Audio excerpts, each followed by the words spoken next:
Dear friends of the Heinrich-Böll Foundation, dear audience, welcome to our lunch talk. Of course, you can take a little lunch while you're listening to us, and at the same time, you can think about where's Europe in. This is the headline, basically, of this small lunch talk series. Where does Europe need Germany? Where does Germany need Europe? How is this intertwined? And what kind of decisions have an impact on the other side? And I'm quite happy to be able to talk to Sven Giegold today. He's an MEP.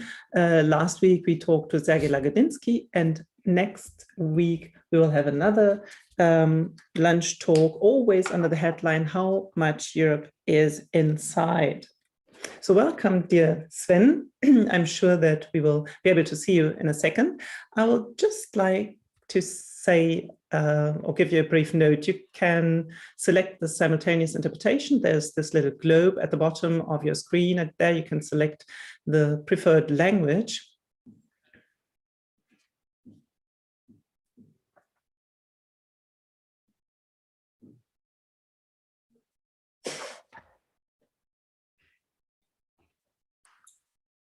Dear Sven, infrastructures and solidarity. This is actually our topic today.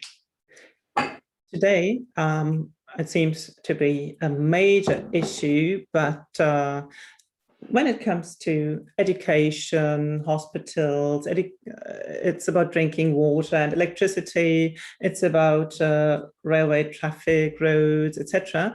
Then it becomes quite clear that this is basically the most important topic, actually, which makes our life worth living and which also safeguards our wealth. And what's the state, the current state of these infrastructures? What kind of infrastructure do we need in the future, and how are we going to fund it?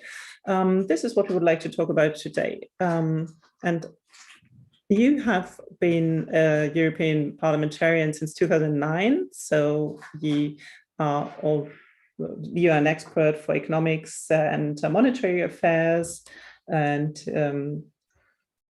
you are also a deputy head of the Environment and Food Safety Commission,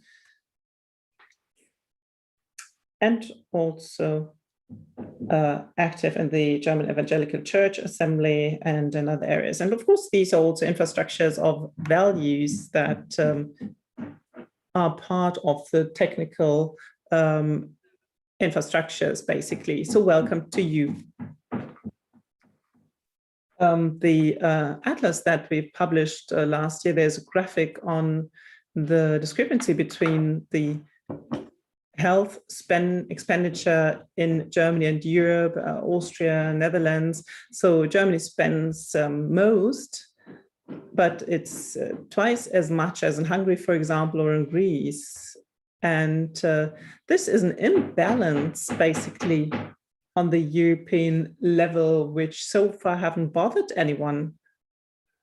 Well, of course, when it comes to infrastructure, you always have to distinguish. I mean, there's infrastructure which is a municipal infrastructure or still national, but there's also infrastructure which is continental, and they only work on this basis. And of course, here we are at the heart of European politics, because the European programs for cooperation so far have worked as such. We have funded a lot of infrastructure, for example, through the regional funds, and also partly through the agricultural funds. But usually it works like that. We take the money and give it back to the member states so that national and regional infrastructure can be funded, basically.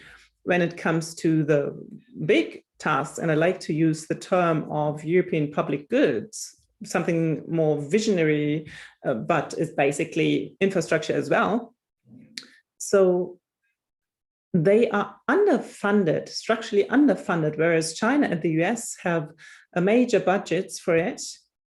We in Europe do not have these big budgets, and the large part of the EU budget does not fund European public goods, but goes back to the member states. And this is why the Erasmus program grew, but it's still too small. And as part of your list of infrastructure, I would also like to include research and development. Yes, absolutely. Because this is actually a key question. We have to shape the future, and this can only be done if we are at an eye level with China and the US, and this is not happening today. And this is why we, the Greens, are advocating a European infrastructure budget for the long run. So in terms of COVID, we have funded additional structural reforms at the local level. However, we still lack the European goods, and there we need a strengthening. In Europe, we also call it modernization of the EU budget. And what it means is that we have to fund these big projects. And just to give you an anecdote, last week, I went to Wesel at the Lower Rhine to shoot a little video. And of course, you start to cry when you're there. I mean, you're standing at the Rhine, you're in the middle of Europe, and a few meters away, there's this huge highway bridge across the Rhine, and the old railway bridge, actually on both sides, it ends. It was bombarded in the Second World War, and it still ends there. I mean, yes, exactly. And this is one of the important topics, and we will focus on that next week together with Anna. So my feeling is that, to come back to the health issue, we could say, what are these European goods? And health usually was not mentioned as a top priority. And of course, the nation states did at the beginning of the pandemic what they were used to, which is shutting down and using their own structures in order to get to grips with the pandemic. But of course, this was not a successful concept. And in the course of time, we saw that. So what do you think? I mean, I think it's a learning process. I mean, irrespective of the major decisions, the Next Generation Fund, etc. But my impression is that there is an agreement at the European level, for example, to create the European vaccination card, which hopefully works at one point. And do you see a learning effect that the health issue has become a joint issue in Europe? And I mean, we take small steps, but these are important for the European citizens. And do you see progress here? Well, what I think is fascinating is that the logic so far is that we have a European internal market, which is integrating. We have an EU budget, which tends to correct in the regional policies, at least to a certain extent, and funds joint programs. So 0.2% of the gross domestic product are being funded by that. Joe Biden would laugh about that. I mean, it's actually a joke in terms of joint infrastructure. But the interesting thing about it is that throughout the Corona crisis, we've seen a change also in Brussels. There was surveys which said everything that is connected to the welfare state should remain national, at the national level. And there were huge efforts made, driven by the Euro crisis, that tried to create a Europe-wide unemployment insurance. And people had the impression sometimes that if this was being created or would be created, they would have to pay for unemployed people in other countries. So in terms of the health issue, well, now we also conducted surveys which showed a completely different result. So people have a basic right to health, to being well. And so maybe the first Europe-wide funded basic right is not the European unemployment insurance, but the right to humane treatment when you're sick. And here we could see how the citizens no longer accepted the limits of politics, and pressure mounted everywhere towards a European health insurance. So it would be great if we could safeguard the health insurance like that. Oh, Christian Heinkes is doing it the right way. He's asking questions to Sven. How could the European public goods be strengthened in a good way? Should all the European expenditure be considered under this value added aspect? So this is a question to the finance politician.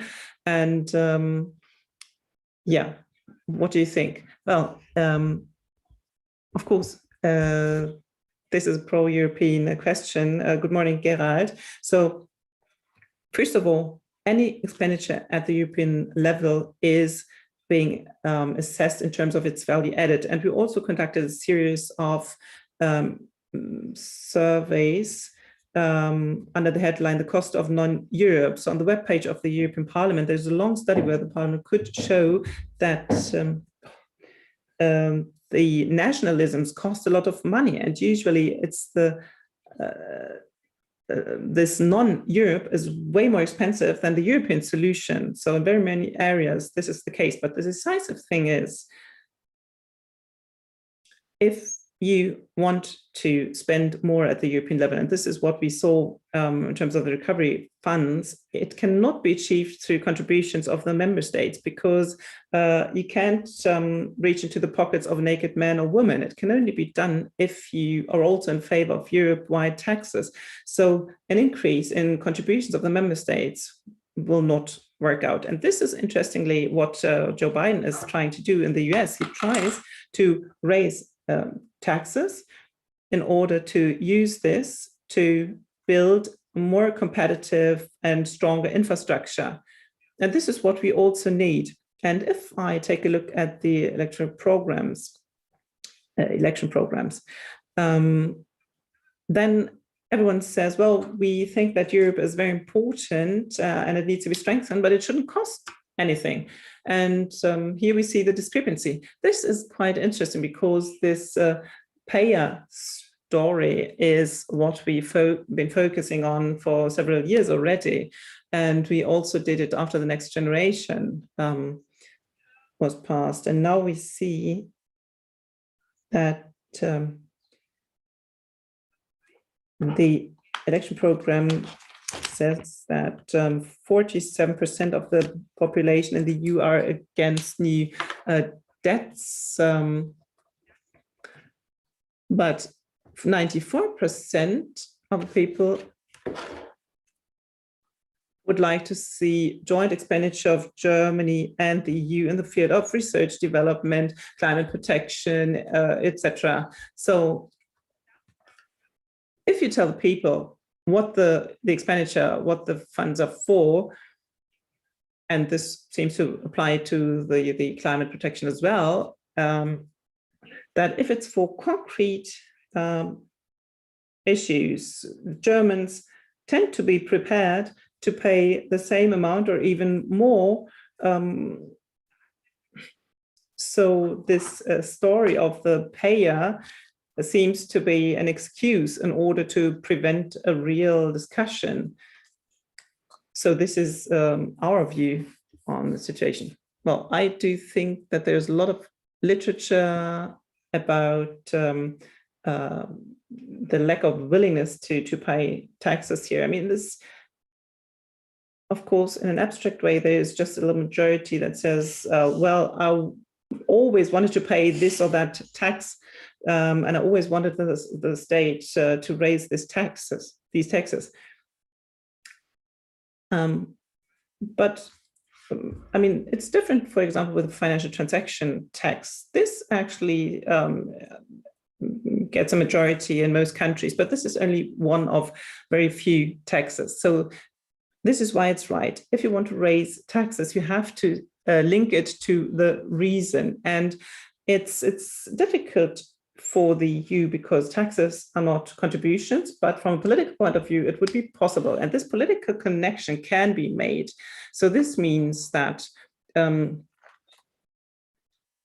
if you would like to raise a digital tax, for example, or tax plastics materials, then of course the citizens would go along, because then we could say, well, we will invest it in renewable energies or a railroad infrastructure in Europe, and then people would be in favor of it. And a second argument, and we have to be a little bit cautious here. The path towards a stronger sharing and solidarity, as is also, I mean, it's also part of your title, can be achieved as follows. We could say that we are not funding welfare states in Europe, but we fund joint goods in a way that is based on solidarity. This means that Germany per capita pays more to the respective infrastructure project. And this is something that we could convey to the people, because it's quite obvious that everyone would benefit from it. Whereas the other is always considered a transfer union where the own benefits cannot clearly be seen. So via funding European public goods, we might be able to get majorities. The likelihood is much bigger here than for the classical welfare state programs. So I would, first of all, like to fund the joint railroad infrastructure and then the hospital infrastructure, because it's about networks, about infrastructures. And the question always is, how do I benefit? There's a little comment from Mr. Bose who says, well, but still, all the nation states are still quite self-centered,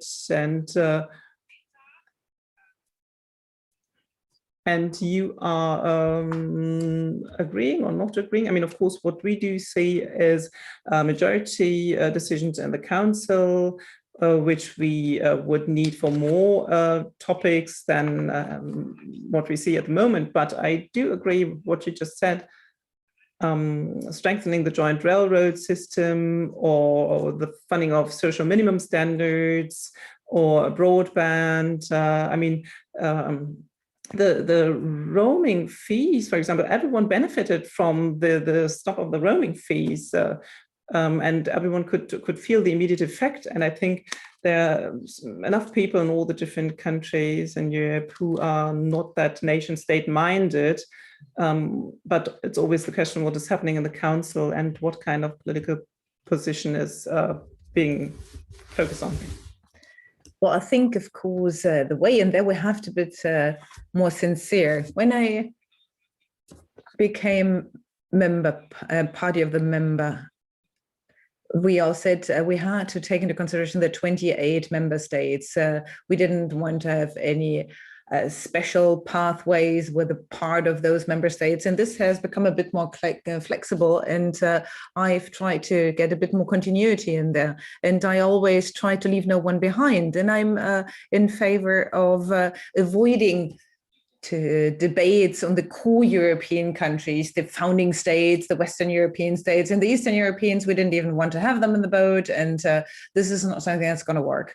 But once we proceed, then we should look into having different perspectives from the north, the south, east, and the west. But if there are countries who don't want to be part of it, then we cannot be stopped by them. So how can we achieve financing or strengthening of those common goods? And the budgeting process is that we need a consensus of all the different member states. And I have countries like Hungary that are doing whatever they want. And then the right way to choose is that we say, okay, all right, so we are planning our investment budget only with those countries who are willing to do so, and the others are not integrated and involved in those processes. And at the same time, vice versa, everybody will levy their European taxes that go into this budget. And this is all possible within the budgetary law.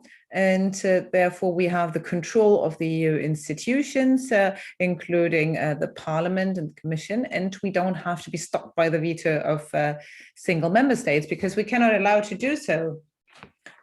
Your idea is heading in the direction of a reform process, like what we have talked about, the reform of the debt brake. This is the idea, or this is similar to the idea that we don't want to have our future blocked by a backward-looking conservationist.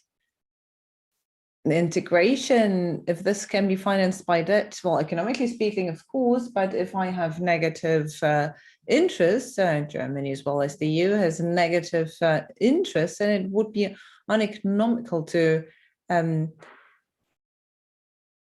not take advantage. Every company would do so, but of course it's more complex, it's more difficult to understand, and it's a fine line we have to understand.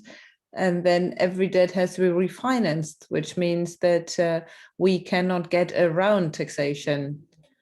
But I think, generally speaking, it's not a taboo.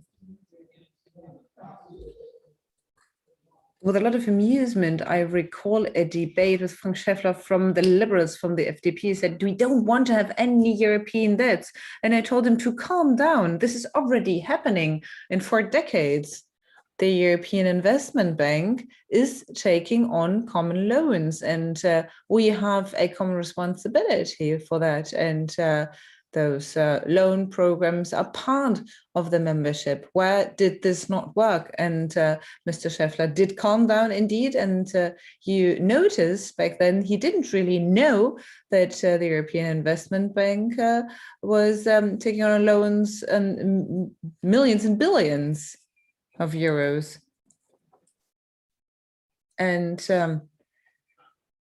people in Germany are all of a sudden surprised where we have to look into what's really happening. Okay, so the principle that we have investment in infrastructures, to come back to the title, on not a consumptive expenses, but something for our future generations. Okay, now we are in front of huge challenges. You were talking about research and development. We are facing a huge transformation of our European economies. And where do you think are the biggest challenges ahead that we have to take on right away?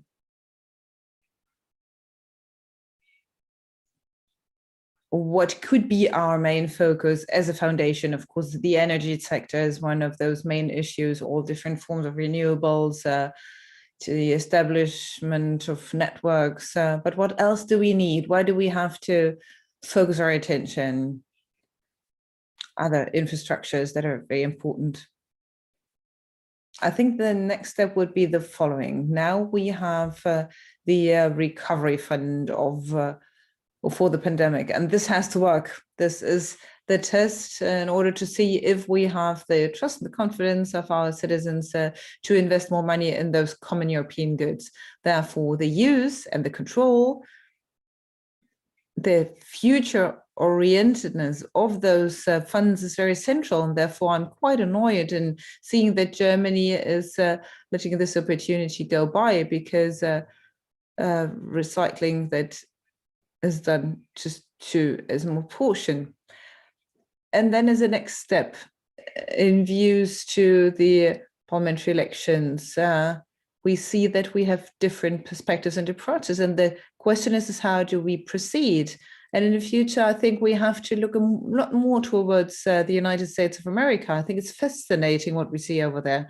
The whole transatlantic community is quite silent because Joe Biden is too leftist. But I think there is a progressive transatlantic idea. And this should be, this narrative, we invest a lot more together in research, in development, where we are lagging behind technologically speaking, in environmentally friendly mobility and education. Those are these important areas that we need in order to be competitive in the future. And this is only possible if we do this as a European Union with the budgets that we need. And with that, we have an interesting discourse, since this is the majority position, or the position of the majority or of the administration, the Biden administration. And it would be nice to get something done that is similar here in Europe. So the question is, what is happening after the recovery fund? Okay, I see. So there's a lot we can talk about, and many see this quite critical. Seems to be quite a lot what Biden did, and will he achieve to get this through Congress? Will this have legislative power, or is it only about establishing minimum standards? Because this is where the United States are lagging behind a huge deal in education. So they have a lot to do.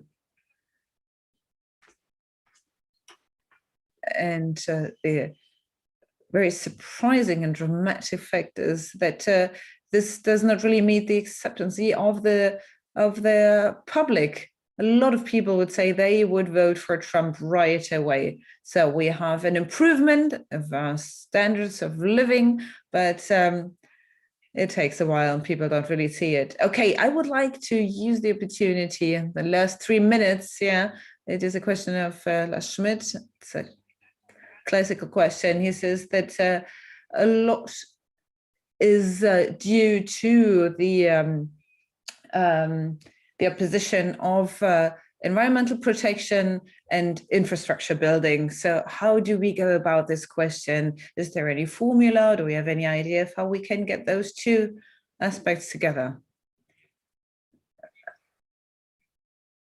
We are Protestants, dear Ellen, but the Saint Florian is everywhere,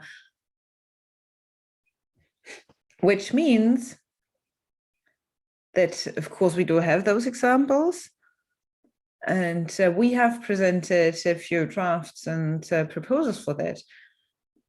In environmental protection, we would go away from the protection of the individual species to go to all the species, or the resistance to energy infrastructures. We need a change in the federal system. We have presented a proposal of how we can accelerate the procedures that are strengthening the participation of our citizens, but at the same time accelerate the process. I think we're way too slow.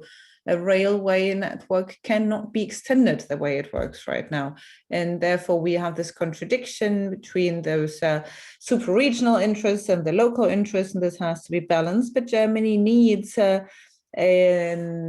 government or state that is capable of working. And we've presented our proposals, and our environmentalists, Oliver Krischer, who is an ornithologist, who has presented a few proposals, and I think it's quite right what he's proposing. And then, of course, we need those spaces like the Heinrich-Böll Foundation where we can talk about all these issues the way we just talked about it, dear Sven. Unfortunately, you have to leave. European delegate, of course, a spokesperson for in the Commission for Economy, have a busy agenda. It has been great talking to you, Sven. We will keep on doing that. Thank you so much for your time. And thank you to all the others attending. Thank you and goodbye. See you next time.